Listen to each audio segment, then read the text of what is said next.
The Book of Common Prayer is at once a highly conservative and highly innovative text, a paradoxical nature well illustrated by the Prayer Book Catechism. As an instructional tool, it is situated at the crossroads of orality and literacy. Like a play, it is a form of what Walter Ong called secondary orality, a written text designed to facilitate an oral performance. The particular written form of interrogatory religious instruction, the Q&A format with questions posed by a catechist prompting answers from a catechumen, was an invention of the Protestant reformers. The target audience for this form of instruction is children, more specifically, children baptized as infants. As Ian Green has showed, this new instructional genre flourished at a remarkable rate. Between 1549 and 1646, over 280 interrogatory catechisms in English were published or circulated in manuscript form. The short catechism included in the 1549 Book of Common Prayer was by far the most printed and used. Not only was it printed within the Book of Common Prayer, in which it appears just before the confirmation liturgy, it was a principal text of English grammar schools, often bound together with an ABC, and also included in an officially authorized devotional primer. All three of these texts were excluded from the legal limit on printing runs. So there were well over 1 million copies, probably by the end of the first century of its use. Though a written text, the words of the Prayer Book Catechism are intended for the tongue and the ear, not for the eye. It was to be learned by heart and recited often. It was in 1549 that only a minority of the laity were capable of reading. And while the culture of late 16th century England is unmistakably shaped by literacy and print, it nevertheless possesses unmistakable oral assumptions. By this I mean not only that there is a high degree of what Walter Ong calls oral residue in the habits of written communication, but that prevailing prejudice favors the spoken word, the viva voce, the living voice, over the printed word, the, quote, dead thing-like text, in a memorable description of Walter Ong's that, as Arnold Hunt showed in The Art of Hearing, I think 16th century Protestants would have very much liked. I argue that the oral features of the Prayer Book Catechism offer advantages to users that are lost in the later plain style advocated by Peter Ramus and Francis Bacon, because these oral qualities involve a higher relative focus on interpersonal involvement, a phrase I'm borrowing from Deborah Tannen, a linguist. In our discussion today, we will consider the design of the Prayer Book Catechism, the stylistic differences between the 1549 text and the section added to it in 1604, and finally contrast the Prayer Book Catechism with a text from a century later, the Westminster Shorter Catechism, that was originally designed to replace it. So, the design of the Prayer Book Catechism, what does it aim to do? The Catechism appears in the Prayer Book just before the confirmation liturgy, as we've said, which is a pivot point between baptism and communion, a path between the font and the table. And if we go this way, I think I have a picture of that, yes. This picture here of a baptism, and then this of the Lord's Supper from 1570 Book of Christian Prayers. At the end of the confirmation liturgy, there is a rubric that stipulates, "And there shall none be admitted to the Holy Communion until such time as he can say the Catechism and be confirmed." This rubric, to which the ready and desirous exception was added in 1662, indicates the Prayer Book Catechism was designed as a tool to prepare for communion. It also serves to prepare for hearing sermons. Although the prayer book does not explicitly identify sermon hearing as one of the reasons for learning the Catechism, evidence abounds that English preachers saw the Catechism as a vital preparation for effective sermon hearing, as George Herbert's advice in The Country Parson illustrates. So having considered its aims, what were its means? The 1549 Prayer Book Catechism is built around three specific texts the Creed, the Lord's Prayer, and the Ten Commandments. Two of these texts, the Apostles' Creed and the Lord's Prayer, are used in the baptismal rite and said twice daily in the offices of morning and evening prayer. The Ten Commandments were read every Sunday morning at the beginning of Antecommunion. In other words, these were not simply things to know. These were texts to be used, and very frequently. The 1549 Prayer Book Catechism, which was included without any significant revision in the 1552 and 1559 revisions, ends with the explanation of the Lord's Prayer. And it sounds very much like an ending too. It says, "And therefore I say, Amen, so be it." The Prayer Book Catechism does not include, at least in these earlier versions, an explanation of the sacraments. Rather than a bug, I think this was a feature of how the Catechism was designed to fit into the overall prayer book, and in particular, the communion service. The Prayer Book Catechism was designed to work along with other components of the prayer book. The significance of each of the two sacraments is explained within the liturgies designed for their administration.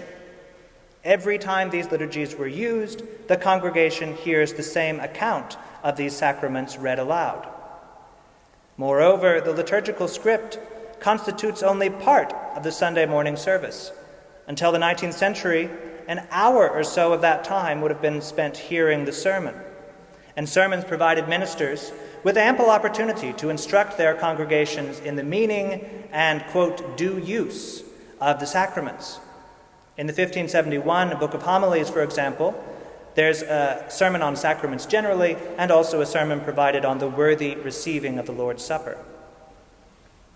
The first half of the communion liturgy, Antecommunion, was read each Sunday. It begins with the Lord's Prayer and then proceeds to the Ten Commandments.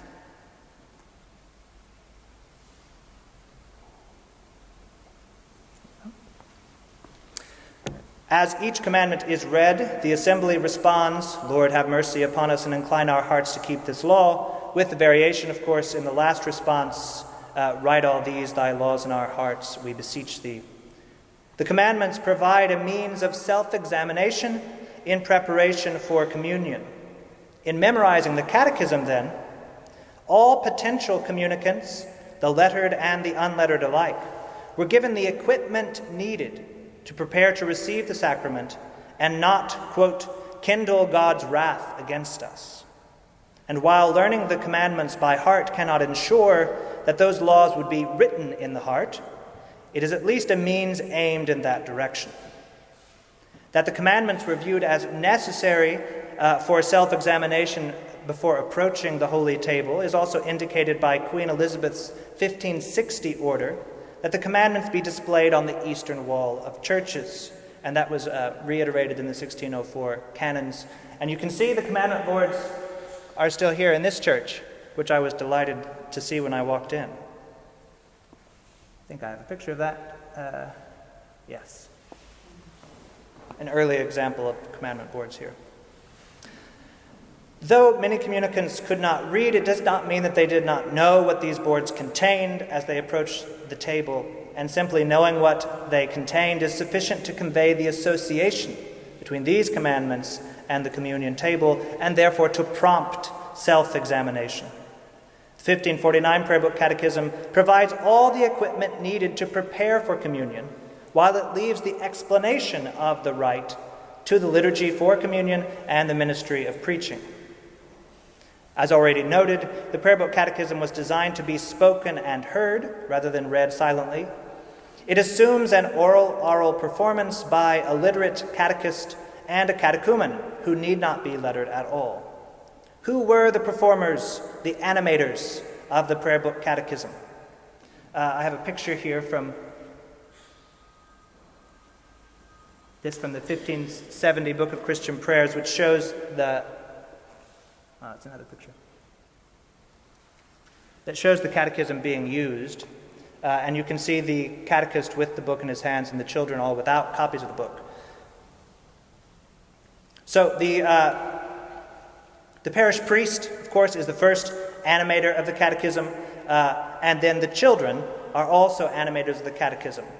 And in our culture, We're used to giving a great deal of attention to children, but I think this was much more remarkable in the early modern period.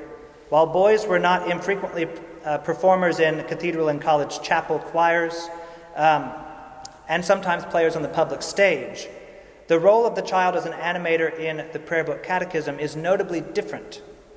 Every child has at some point to be tested in the Catechism, and daunting as that may sound, it meant that every child would have the attention of the parish community and demonstrate his or her competence to them. Every child, both sexes, and all classes. And this was not play acting, not pretending, but proclaiming and taking public responsibility for creed and code, and proving readiness for confirmation and communion.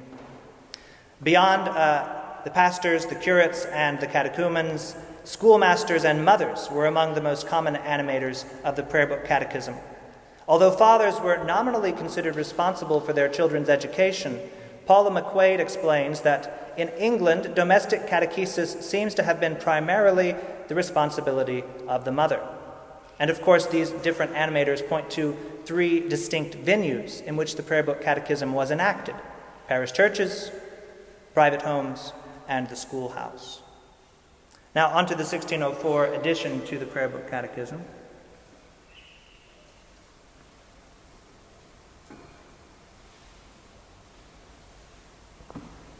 In 1604, following the Hampton Court Conference, a section was added to the Prayer Book Catechism.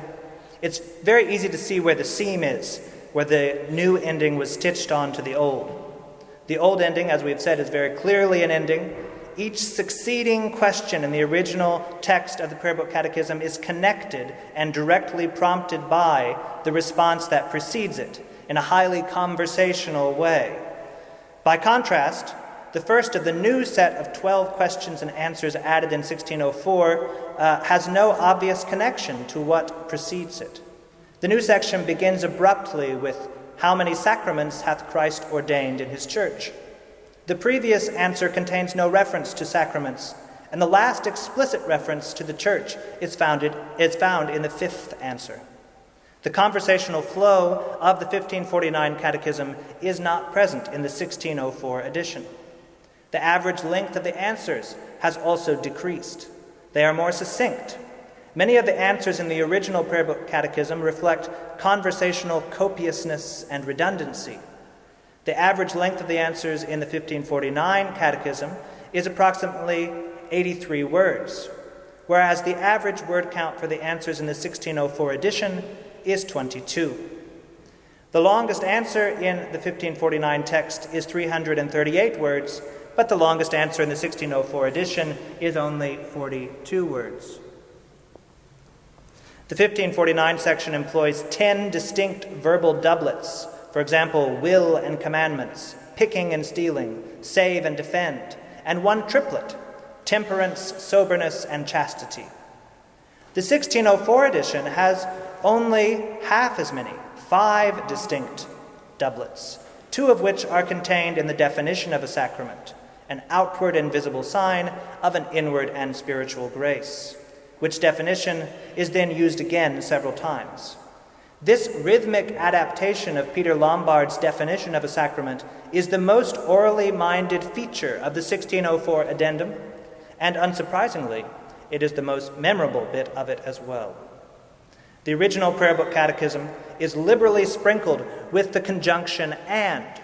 Of the 136 words of the last answer, 16 of them are "and," reflecting the additive quality of oral discourse. In the addendum, the instances of "and" have noticeably dropped off. While the 1604 addendum uses fewer words overall, it has more pronomial adverbs, which of course are more common in writing than in speaking. The longer 1549 section includes only 4 pronomial adverbs, while the shorter 1604 edition has 9. The questions and answers in the 1549 text are framed in personal terms. There are 78 self-referential pronouns and 61 second-person pronouns. The addendum, by contrast, frames questions and answers more objectively. There are only 7 self-referential pronouns and 1 single thou. The questions of the 1549 Prayer Book Catechism have something of an adversarial tone, which is partly a result of framing the questions in personal terms, but also the result of the negative cast of some of the questions, like question 4, "Dost thou not think that thou art bound to believe?" And question 12, "Thou art not able to do these things. Let me hear, therefore, if thou canst say." The objectivity of the 1604 addendum eliminates this agonistic quality. The approach has changed too. The 1549 Prayer Book Catechism is built around 3 texts that the child will frequently use in prayer book services, and as the text indicates, throughout daily life, in which, as the Catechist says, the child will face opposition from the unholy triad of the flesh, the world, and the devil. By contrast, the 1604 addendum is not built around texts that the child will continually say in worship and see painted on the walls of church buildings, and ideally use on her own outside of the offices and beyond the walls of the church, but is instead built around a set of concepts to know the number of the sacraments, the nature of a sacrament, the mode and significance of both sacraments, and the reason that infants are baptized. It focuses on knowledge more than use. A clear picture emerges. The 1604 addendum is less reflective of oral thought patterns, less copious, less additive, less personal, and less adversarial. Pointing ahead to the plain style we tend to prioritize today, a style more fully realized in the Westminster Shorter Catechism. And so now we'll turn to the contrast between these two catechisms. I think this will bring the usefulness of the oral character of the Prayer Book Catechism into sharp relief.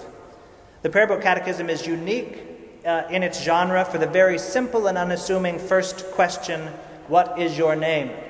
which has led to the joke that this is to ensure that every child can at least answer one question correctly. More seriously, this unique feature exemplifies the oral quality of the Prayer Book Catechism, its closeness to the human life world, in Walter Ong's expression, or focus on interpersonal involvement, as Deborah Tannen would say. It begins by asking the catechumen's Christian name, the name she received when she was christened. The line of questioning is deeply contextual. It isn't written for every man. It is written specifically for a child baptized using the prayer book liturgy. So the catechist can confidently assume the answer to the next question, "Who gave you this name?" To which the answer is, "My godfathers and godmothers in my baptism, wherein I was made a member of Christ, the child of God, and inheritor of the kingdom of heaven." For its intended users, at least part of this answer is obvious, an answer a child who hadn't seen the catechism, who hadn't learned the catechism, might easily provide. The second half is a triple reiteration of the same point. The words, as throughout the prayer book, are consonant with the common tradition of English translations of the Bible that originates with Tyndale's work, which includes the 1540 Great Bible, the Geneva Bible, and of course the authorized version of 1611. Two of the phrases also echo the language of the new liturgy for baptism, the rite referenced in the answer as the occasion for the child's naming. The next question sheds more light on why the catechism begins as it does. It begins with the familiar fact of the child's name in order to draw attention to the occasion at which the name was given, the baptism. A line of questioning that merely sets the stage for this question: "What did your godfathers and godmothers then for you?" The answer: "They did promise and vow 3 things in my name. First, that I should forsake the devil and all his works and pomps, the vanities of the wicked world, and all the sinful lusts of the flesh. Secondly, that I should believe all the articles of the Christian faith. And thirdly, that I should keep God's holy will and commandments and walk in the same all the days of my life." The very words of the baptismal vows in the prayer book rite provide a rationale or justification for learning the catechism, and a structure for the catechism. First the creed, then the commandments. The prayer book catechism then begins by justifying itself with reference to an interrelated web of familiar relationships and experiences and obligations to which those relationships and experiences commit the child: name, godparents, baptism, and the vows are all tied together.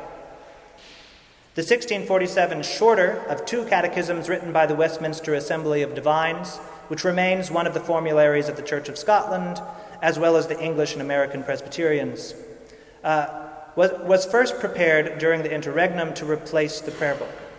It begins with this question. Well, I can find it. There it is. What is the chief end of man? The Prayer Book Catechism's first question, what is your name, points directly and specifically at the individual learning the catechism.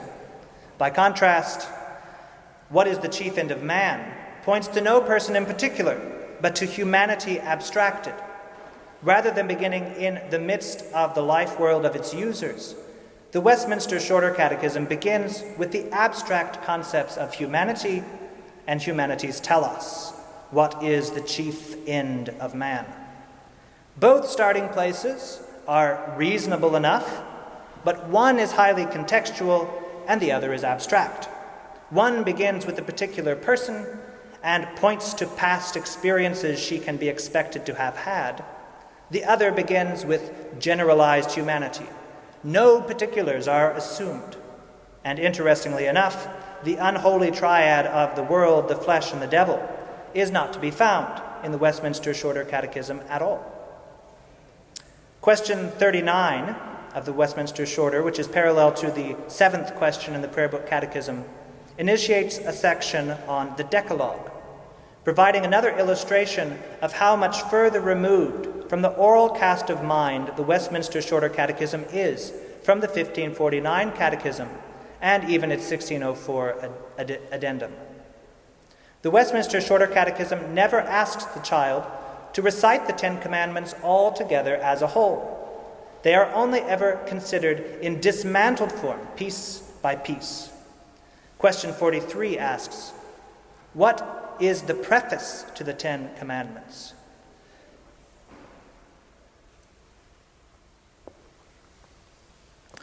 And while the idea of a preface, of speaking before, was a part of rhetorical arrangement and oratory long before its literary forms, nevertheless, this kind of question seems visually rather than orally predisposed.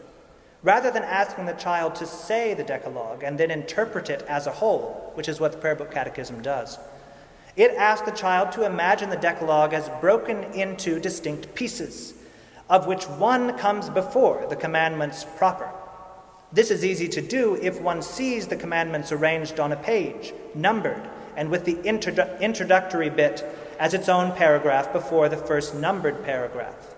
But apart from that, for the wholly unlettered child, it is a particularly difficult way of thinking.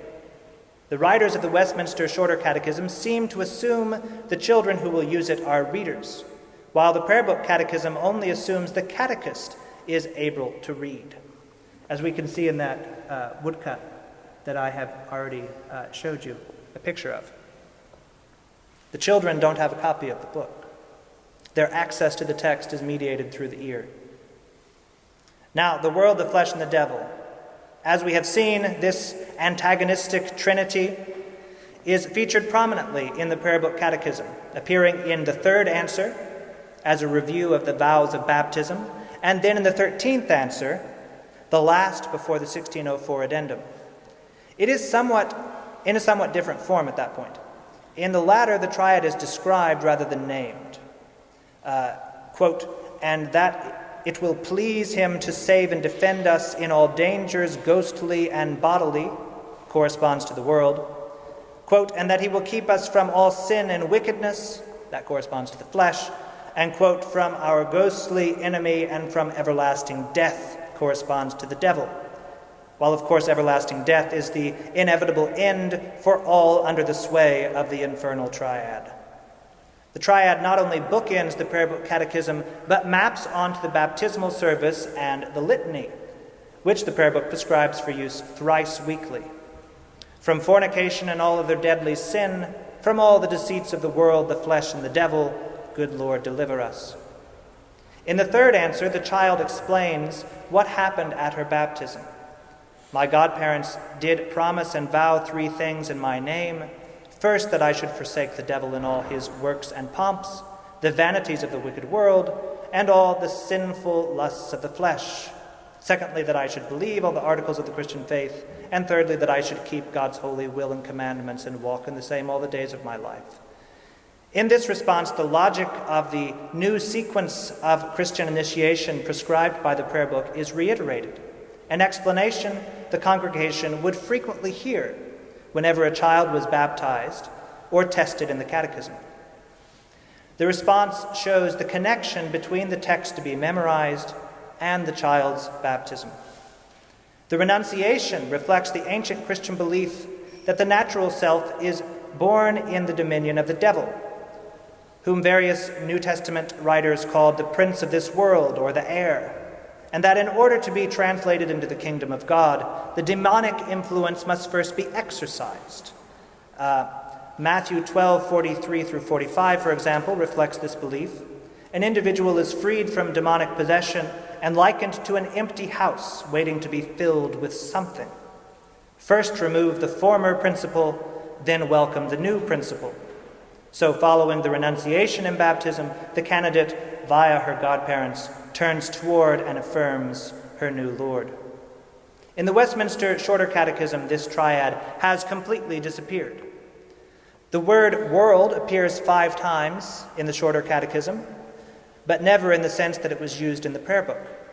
The first time is in answer 28, describing the second advent of Christ to judge the world on the last day. This instance is the closest that the Westminster Shorter comes to the prayer book catechism sense of the word, but even here I think we should take the word world in its neutral sense of the created realm, since all the faithful and the unfaithful stand before this bar of judgment, rather than the antagonistic sense of the world as that realm which is opposed to the kingdom of God. The next 2 are in answer 59, which refers to the beginning and ending of the world. This sense is clearly neutral and not antagonistic. The last 2 uses are in the same phrase, worldly employments and recreations, used in the 60th and 61st answers, which refer to otherwise good things that one might do, but ought not to do on the Sabbath day. The words devil and flesh do not appear at all in the Westminster Shorter Catechism. There are, to be sure, many references to sin, 38 to be precise, but it is defined differently than in the Prayer Book Catechism. In the 13th answer of the Prayer Book Catechism, sin and wickedness, another one of those doublets, where it appears to be parallel to the flesh, vitiated or post-lapsarian human nature. The Westminster Catechism defines it in answer 14 as, quote, any want of conformity unto or transgression of the law of God, end quote. I do not wish to overstate the distinction between these, both, of course, derived from biblical texts which contribute to a multifaceted picture of a complex theological concept, but they clearly represent different paradigms for thinking about sin, and in light of the contrast between the qualities that we've already noted, between the mid-16th century discourse and the mid-17th century discourse, it is not surprising that these catechisms employ these 2 paradigms. The Westminster Shorter Catechism prioritizes the more abstract and technical characterization, the context in which the concept is introduced in each catechism also makes up the distinction we've already seen, the Prayer Book Catechism, within a context of antagonistic experiences with which the child learning the catechism will already be familiar: needs, dangers, wickedness, enemies, and death. The Westminster Shorter Catechism introduces sin within the theological sequence of creation, covenant of life, original sin, election, covenant of grace, and redemption. This introduction to sin is, of course, further removed from the actual experience and conceptually more difficult.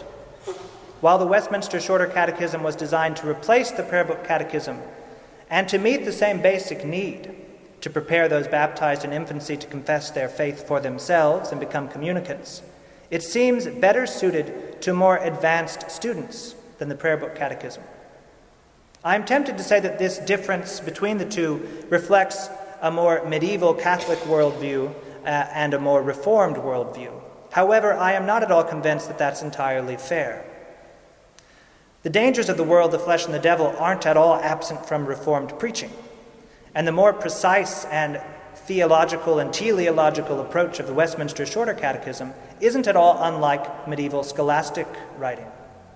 I think it's more useful to characterize the differences in these two as one being more oral and the other being more bookish or literate. The one seems to constantly point to the world beyond the text, while the other seems to pull one into the world of the text. And if we recall Herbert's distinction between catechizing and preaching, he says that catechizing is better suited to instruct and preaching is better suited to inflame. It seems as if the Westminster Shorter Catechism, this division has become even sharper. This distinction also seems to me similar to Tannen's distinction between involvement-focused strategies and information-focused strategies, the oral being more involvement-focused and the literate being more information-focused. So, what conclusions can be drawn? I'll just leave it on that picture, that's fine. The oral qualities examined here are not merely indicative of the age of the Prayer Book Catechism, but rather I hope that I have been able to show you that they are features that enhance the usability of the text. They are well suited to children for whom the Prayer Book Catechism is designed. They are conceptually accessible. Such overall design features as beginning with the child's name and a specific momentous event in the child's life, articulating the purposes for which the catechism is being learned, naming foes, and focusing on familiar texts. Texts the child has both already heard and will frequently hear again. All these show a high focus on interpersonal involvement, which helps to secure the child's attention and interest. The focus on interpersonal involvement can also be seen in the movement from question to answer, when new questions arise out of the immediately preceding answer. Other features, like the formulaic expressions, the preference for and over subordinative conjunctions, and the verbal doublets also contribute to this conversational quality of the Prayer Book Catechism. A recognition of the usefulness of these qualities suggests, I think, their continued value, particularly as instructional tools. And in a world in which many people are receiving their instruction through YouTube videos and podcasts, I think the recognition of these qualities has a renewed interest and utility. Thank you very much.